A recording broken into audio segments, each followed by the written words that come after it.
യേശുവിൽ ഏറ്റവും പ്രിയപ്പെട്ടവരെ, ഇന്ന് ഞായറാഴ്ചയാണ്. ഇന്നർപ്പിക്കുന്ന വിശുദ്ധ കുർബാനയിൽ നിങ്ങളെല്ലാം ഓർത്ത് പ്രാർത്ഥിക്കുകയാണ്. ഇന്നുവരെയും ഡെയിലി ബ്ലെസ്സിങ്ങിൽ വചനം കേട്ടവരെയും കേട്ടുകൊണ്ടിരിക്കുന്നവരെയും ഈ വചനത്തെ സ്വീകരിച്ചവരെയും നിയോഗ പ്രാർത്ഥനയിലും ഡെയിലി ബ്ലെസ്സിങ്ങിലും പങ്കെടുത്ത് പ്രാർത്ഥിക്കുന്ന വ്യക്തികളെയും കുടുംബങ്ങളെയും ഇന്ന് വിശുദ്ധ കുർബാനയിൽ, ഇന്ന് അർപ്പിക്കാൻ പോകുന്ന വിശുദ്ധ കുർബാനയിൽ പ്രത്യേകം ഓർക്കുകയും പ്രാർത്ഥിക്കുകയും ചെയ്യും. ഓരോരുത്തരും ദൈവാനുഗ്രഹം അനുഭവിക്കുന്ന സമയമായി ഈ സമയത്തെ മാറ്റുന്ന ദൈവത്തിൻ്റെ വലിയ കാരുണ്യത്തിന് നമുക്ക് നന്ദി പറയാം. വചനം കേൾക്കുന്ന സമയമുണ്ടല്ലോ, അത് അത്ഭുതങ്ങൾ ആരംഭിക്കുന്ന സമയം കൂടിയാണ്. അങ്ങനെ തന്നെ വിശ്വസിക്കാമോ? വചനം കേൾക്കുന്ന ഈ സമയം എൻ്റെ ജീവിതത്തിൽ ഒരു അത്ഭുതം ആരംഭിക്കുന്ന സമയമാണ്, തുടങ്ങുന്ന സമയമാണ്. ചില അടയാളങ്ങൾ തുടങ്ങുന്ന സമയമാണ്, ചില വഴിത്തിരിവുകൾ ആരംഭിക്കുന്ന സമയമാണ്, പുതിയ ജീവിതത്തിന് തുടക്കമിടുന്ന സമയമാണ്, ചില പുതിയ ആശയങ്ങൾ ദൈവം തരുന്ന സമയമാണ്, പുതിയ കാര്യങ്ങൾ ചെയ്യാൻ പ്രചോദനവും പ്രോത്സാഹനവും ലഭിക്കുന്ന സമയമാണ്. എല്ലാവരെയും ഓർത്ത് പ്രാർത്ഥിക്കുവാണ്. ഒന്നുമല്ലെങ്കിലും ഡെയിലി ബ്ലെസ്സിങ്ങിലൊക്കെ എത്രയോ ലക്ഷക്കണക്കിന് വ്യക്തികൾ, കുടുംബങ്ങളാണ് വചനം കേൾക്കുകയും എഴുതുകയും ഷെയർ ചെയ്യുകയും സ്റ്റാറ്റസ് ഇടുകയും ഒക്കെ ചെയ്യുന്നത്. നിങ്ങളെ ഓർത്ത് ദൈവത്തിന് നന്ദി പറയുന്നു. നിങ്ങളെ മനസ്സുകൊണ്ട് ദൈവനാമത്തിൽ അനുഗ്രഹിച്ചു പ്രാർത്ഥിക്കുന്നു. നന്മയുണ്ടാകട്ടെ, അനുഗ്രഹം ഉണ്ടാകട്ടെ എന്ന് പ്രാർത്ഥിക്കുന്നു. ഇന്ന് കേൾക്കുന്ന വചനം വളരെ സുപരിചിതമാണെങ്കിലും ഒന്ന് ശ്രദ്ധിക്കുകയാണ്. സങ്കീർത്തന പുസ്തകം 1-ാം അധ്യായം 2-3 വാക്യങ്ങളാണ് വായിക്കുന്നത്. ഇത് പറയുമ്പോൾ വചനം കേൾക്കുന്നവർ കേവലം ഒരു ശബ്ദം മാത്രമല്ല കേൾക്കുന്നത്, അതൊരു അനുഗ്രഹമായി അനുഭവിക്കുന്ന സമയം കൂടിയാണ്. ഒരു സംരക്ഷണ ഭിത്തിയായി മാറുന്ന സമയം കൂടിയാണ്. വാക്യം വായിക്കുകയാണ്. സങ്കീർത്തനം 1-ാം അധ്യായം 2-3 വാക്യങ്ങൾ. അവൻ്റെ ആനന്ദം കർത്താവിൻ്റെ നിയമത്തിലാണ്, സന്തോഷിക്കുന്നത് ദൈവത്തിൻ്റെ വചനത്തിലാണ്. രാവും പകലും അവൻ അതിനെക്കുറിച്ച് ധ്യാനിക്കുന്നു, പ്രാർത്ഥിക്കുന്നു. ദൈവവചനം രാവും പകലും ഒക്കെ ധ്യാനിക്കുന്നു. നീർച്ചാലിനരികെ നട്ടതും യഥാകാലം ഫലം തരുന്നതും ഇല കൊഴിയാത്തതുമായ വൃക്ഷം പോലെയാണ് അവൻ.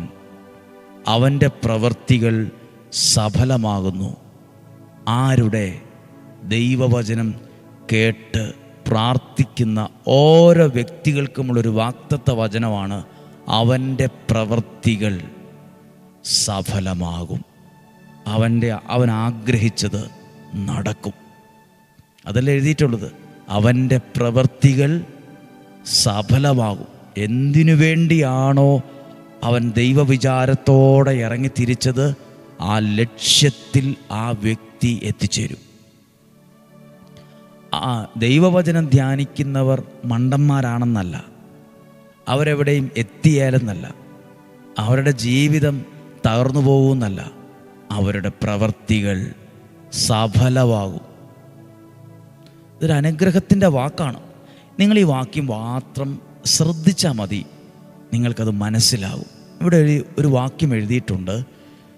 നീർച്ചാലിനരികെ നട്ടതും പിന്നെ ഇല കൊഴിയാത്തതുമായ, ഇല വാടാത്തതുമായ. ഇതിൻ്റെ അർത്ഥം എന്താ? ഞാൻ ആ വാക്യം ഓർക്കുവാണ്. വെയിലില്ലെന്നല്ല, മഴയില്ലെന്നല്ല, കാറ്റില്ലെന്നല്ല, പ്രതിസന്ധി ഇല്ലെന്നല്ല, ഇതെല്ലാം ഉണ്ടെങ്കിലും ഇതിനെ തൊടിയേലെന്നാണ് അതിൻ്റെ അർത്ഥം. ഇതെല്ലാം ഉണ്ടവിടെ. ദൈവവചനം ധ്യാനിക്കുമ്പോൾ ഇങ്ങനെ എഴുതിയിട്ടില്ല, കാറ്റോ മഴയോ വെയിലോ ചൂടോ ഒന്നും ഉണ്ടാകുകയില്ലെന്നല്ല. ഇതെല്ലാം ഉണ്ടെങ്കിലും അതൊന്നും നിന്നെ തൊടിയേലെന്നാണ്. ആ വാക്യം വായിക്കുമ്പോൾ നമുക്കങ്ങനെ മനസ്സിലാവും. എഴുതിയിട്ടുണ്ട്, രാവും പകലും ധ്യാനിക്കുന്നവൻ യഥാകാലം ഫലം തരുന്നതും ഇല കൊഴിയാത്തതുമായ വൃക്ഷം പോലെയാണ്. ചൂടോ പ്രശ്നങ്ങളോ പ്രതിസന്ധികളോ വെയിലോ ഒന്നും അതിനെ തൊടിയല. അങ്ങനെ രാവും പകലും ധ്യാനിക്കുന്നവനൊരു പ്രത്യേകതയുണ്ട്. അവൻ്റെ ജീവിതം വാടിപ്പോവുകയില്ല, അവൻ്റെ ജീവിതം കൊഴിഞ്ഞു പോവുകയില്ല, അവൻ്റെ ജീവിതം തളർന്നു പോവുകയില്ല, അവൻ്റെ ജീവിതം ഒരിടർച്ചയിലും ചെന്ന് പെടുകയില്ല, തകർന്നു പോകത്തില്ല. പിന്നെയോ അവൻ്റെ പ്രവൃത്തികൾ സഫലമാവും. അത് ലക്ഷ്യത്തിലെത്തുമെന്നാണ് അതിൻ്റെ അർത്ഥം. നമ്മളൊക്കെ ഈ ദൈവവചനം വായിക്കുമ്പോൾ നമ്മളോർക്കും, ഇതൊക്കെ കേട്ടിട്ട് എനിക്കൊന്നും കിട്ടിയില്ല, ഇതൊക്കെ കേട്ടിട്ട് എന്ത് പ്രയോജനമാണ്, എന്ത് കാര്യമാണ് ഉള്ളത്. ഇന്നലെ ദൂരദേശത്ത് നിന്ന് ഒരു കുടുംബം ഒരാവശ്യത്തിന് ഇവിടെ അടുത്ത് സുൽത്താൻ ബത്തേരി പോയതാണ്. അവർ തിരിച്ചു പോയപ്പോൾ അവർ ഈ ആലയത്തിൽ കയറി പ്രാർത്ഥിച്ചു. അപ്പോൾ യാദൃശ്ചികമായി ഞാൻ വൈകുന്നേരം ആ ഹാളിൽ ആ ചാപ്പലിൽ ചെല്ലുമ്പോൾ ആ മകൻ ഡോക്ടറാണ്. ആ ഡോക്ടറായ മകൻ പറയുവാണ്, ഫാദറിൻ്റെ പ്രസംഗം എപ്പോഴും എൻ്റെ വീട്ടിൽ എൻ്റെ അമ്മ വയ്ക്കാറുണ്ട്. എനിക്ക് ആദ്യ കാലങ്ങളൊന്നും ഭയങ്കര ദേഷ്യവും ഇറിറ്റേഷനുമായിരുന്നു, എപ്പോഴും ഈ ശബ്ദം. പക്ഷേ ഞാൻ എൻ്റെ ജോലി സംബന്ധമായ കാര്യത്തിൽ, പഠന സംബന്ധമായ കാര്യത്തിൽ പല പ്രയാസങ്ങളും അനുഭവിച്ചു. എനിക്ക് ഒരു ഡോക്ടറാകാൻ പറ്റുമോ എന്ന് പോലും എനിക്ക് ഭയം ഉണ്ടായിരുന്നു. ഇടയ്ക്ക് വെച്ച് നിർത്തിയിട്ട് വേറെന്തെങ്കിലും പഠിക്കണമെന്ന് വരെ തോന്നിയായിരുന്നു. പല പ്രശ്നങ്ങളും ഉണ്ടായി.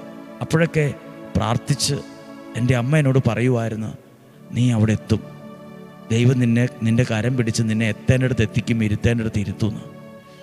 ഞാനിന്ന് നല്ലൊരു ഡോക്ടറാണ്, എനിക്കിന്ന് നന്നായിട്ട് ജോലി ചെയ്യാൻ പറ്റുന്നുണ്ട്. പ്രവൃത്തികൾ സഫലമായത് കണ്ടോ? ദൈവവചനം ആ വീട്ടിലെ ഒരാൾ കേട്ടപ്പം, ഇത് അമ്മയല്ല എന്നോട് പറഞ്ഞത്, ഇത് മകനായ ഡോക്ടറാണ് എന്നോട് പറഞ്ഞത്. ചെറുപ്പക്കാരനാണ്. ഒരു ചെറുപ്പക്കാരൻ്റെ, അതും ഡോക്ടറായ ഒരാളുടെ നാവിൽ നിന്ന് ഈ ശബ്ദം വീഴണമെങ്കിൽ അവൻ എത്രമാത്രം അനുഭവം ഉണ്ടായത്.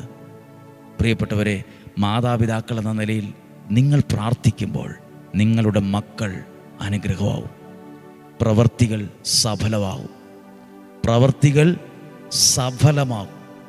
എന്തിനിറങ്ങിയോ അത് പാതി വഴിക്ക് നിർത്തി തിരിച്ചു വരേണ്ടി വരില്ലെന്ന്, പകുതി വഴിക്ക് ഉപേക്ഷിക്കേണ്ടി വരില്ല, അത് സഫലമാവും. ആ വാക്യം വിശ്വാസത്തിൽ പറയണം കേട്ടോ. ഇതെഴുതിയിട്ടുണ്ട്, ആരുടെ പ്രവൃത്തികൾ സഫലമാകുന്ന. എല്ലാത്തിനും കുറ്റം പറഞ്ഞ്, വിമർശിച്ച്, പരാതിയും പറഞ്ഞ്, അസൂയപ്പെട്ട്, സ്വാർത്ഥതയോടെ ജീവിച്ച് ആളുടെ പ്രവൃത്തിയല്ല. ദൈവത്തിൻ്റെ വചനം രാവും പകലും ധ്യാനിക്കുന്നവൻ്റെ പ്രവൃത്തികൾ സഫലമാവും. ദൈവവചനം ധ്യാനിക്കുന്നവൻ നീർച്ചാലിനരികെ നട്ടതെന്ന് എഴുതിയിട്ടുണ്ട്. നട്ടത്. ഞാനിങ്ങനെ ഒരു കാര്യം വിശ്വാസത്തോടെ പറയട്ടെ, ദൈവവചനം കേൾക്കുന്ന നിന്നെ ദൈവം മരുഭൂമി കൊണ്ടേ നടിയല, കാട്ടിക്കൊണ്ടേ നടിയല, ഏറ്റവും നല്ല സ്ഥലത്ത് കൊണ്ടേ നടും. നല്ല കുടുംബത്തിൽ, നല്ല സ്ഥലത്ത്, നല്ല ബന്ധങ്ങളുള്ള സ്ഥലത്ത്, സ്നേഹത്തോടെ സമാധാനത്തോടെ ജീവിക്കാൻ പറ്റുന്ന സ്ഥലത്താണ് ദൈവം നിന്നെ നടുവുള്ളൂ. വചനം കേൾക്കുന്നവനെ ദൈവം എവിടെയെങ്കിലും കൊണ്ടേ നടിയല, ഏതെങ്കിലും കാട്ടിൽ വേണേ കിളിക്കട്ടെ എന്ന് പറഞ്ഞിടിയല, നടും. നല്ല ജോലി തന്നായിരിക്കും നിൻ്റെ ഭാവിയെ ദൈവം നടുന്നത്. നല്ല ഭവനം തന്ന്, നല്ല ശുശ്രൂഷ തന്ന്, നല്ല യോഗ്യത തന്ന്, നല്ല മാന്യത നൽകി ദൈവം നിന്നെ നടേണ്ട സ്ഥലത്ത്, അതും കാറ്റും മഴയും കോളും പ്രശ്നവും വെയിലും എല്ലാം പഠിച്ച് ഉണങ്ങിപ്പോകുന്നൊരു സ്ഥലത്തല്ല, നീർച്ചാലിനരികെ നട്ടത്. അപ്പോൾ നട്ട ഒരു കരമുണ്ട്, തന്നെ കിളുത്തുന്നല്ല, നട്ടതാ. അപ്പോൾ ദൈവത്തിൻ്റെ കരമാണ്.